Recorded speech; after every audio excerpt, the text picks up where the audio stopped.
Upholstery is a craft that literally challenges you every day and changes every day.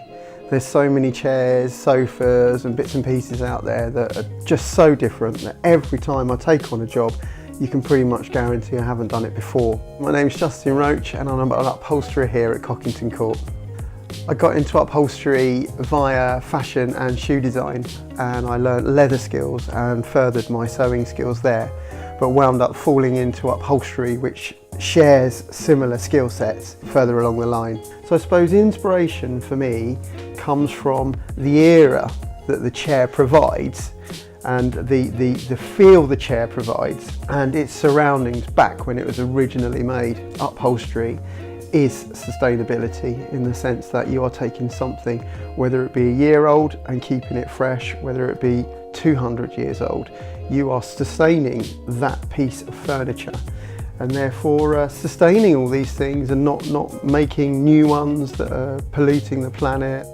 Reupholstering a chair or sofa is not a cheap exercise, but it's a worthy one.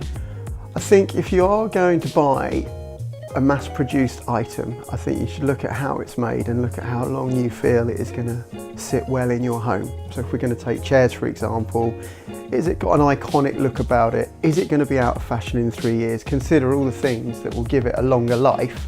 Will it last? Is it the piece that I want? If it feels cheap, then it is. Why is the Porsche 911 still such a beautiful car? It was designed well in the first place, and it's the same with chairs. Working at Cockington's fantastic for me, and I'm sure all the other makers here. We bounce off each other, so you're always walking around and you're sort of seeing what everyone else is doing and new things coming through, hearing about various craft fairs and stuff like that. And it's a brilliant environment, it's a great atmosphere. Everyone who walks past seems really enthusiastic about what you do. People still come along, appreciate it, and appreciate that craft is still alive, and some of these old-fashioned crafts are still going and thriving, in fact, especially here at Cockington.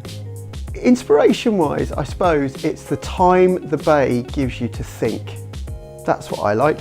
I like going out with my dog, and I like the time that the bay affords you as you're walking along the coastal path. You can just lose yourself for a minute and think, right, okay, that's cool. I'm going to try that next week, or I'd like to do this next week. But I think it's what the bay gives you and the time it gives you, if you use and abuse the bay, that inspires you to think about what you're going to do next and how you're going to move on.